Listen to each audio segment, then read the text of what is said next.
Welcome to Right Now. I'm Jennifer Schuchmann. Imagine if your dad were a campaign advisor to, say, Reagan, President Bush, President Ford, and a personal advisor to President Nixon. What would you say if he came to you for spiritual advice?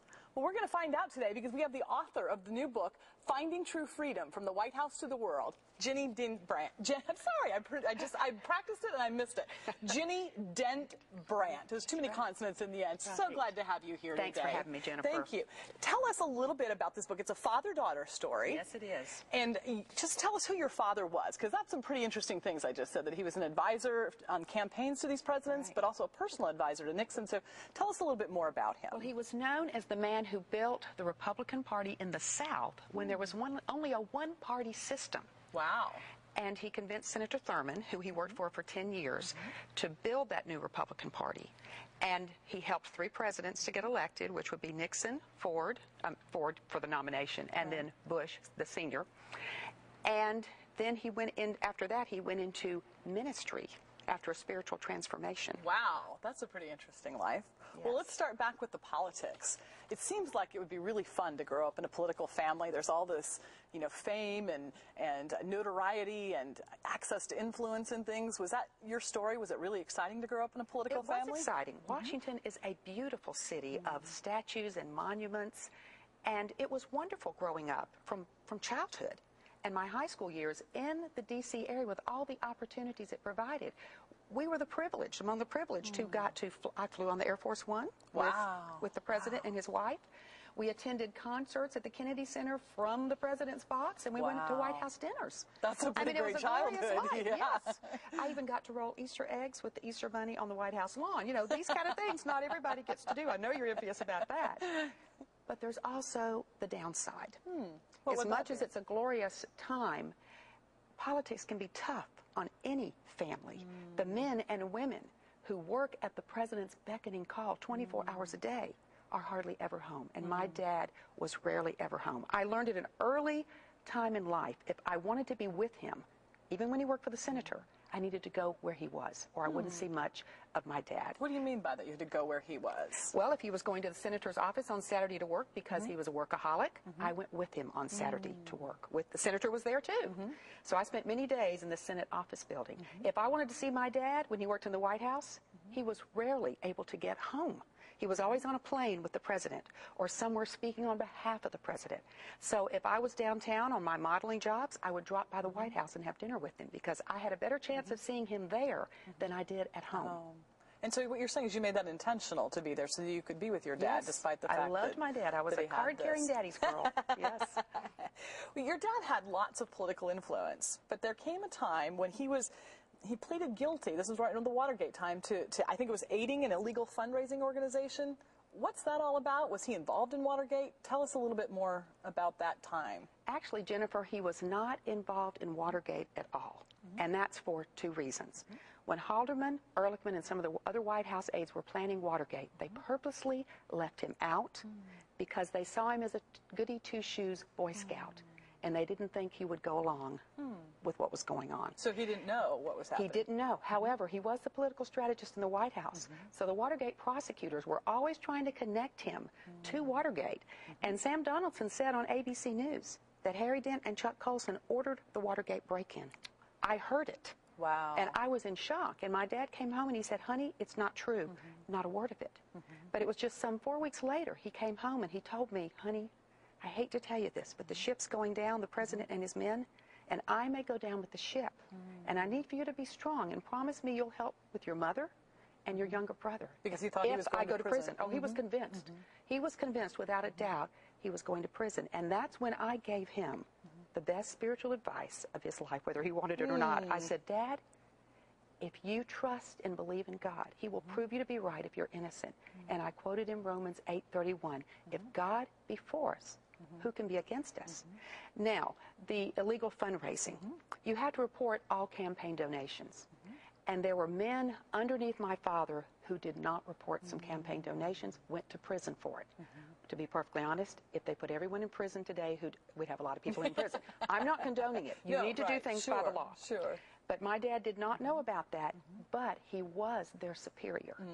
And so he went down for something that happened underneath him. And he decided to plead guilty. And when he pled guilty, the judge asked him afterwards, why did you plead guilty? He said, well, I knew there was no such thing as a fair trial in Washington, D.C., but the judge did not give him a sentence any more than probation under the supervision of his wife. Wow. So that was God's hand in protecting us and throwing us a life preserver at a very difficult time in our life. So he was trying to be honorable and take responsibility for the things that he thought he could, in which this case he didn't have any direct knowledge of, but people underneath him did. And so he stood up and said, yeah, I had, these people working for me, and this happened. And then the judge recognized that he wasn't at fault for what someone else had done. And that was really a miraculous thing, that in that time, after all the people that had gone to prison in Watergate, that a judge would do that for him. So I clearly saw it as an answer to my prayers, and my dad did too. He wasn't a praying man at the time, but he thanked me for my prayers. Now, here's the other part of the story. Before Watergate hit, we were already going underwater, because my mother was suffering from a severe depression due to the fact that my father was never home, which reminded her of her past, where her father abandoned her as a young child. Oh, wow. And so we were already dealing with that when Watergate came on our doorstep. Oh, wow. So you already had a family in turmoil, and then you have these external pressures. We had that on.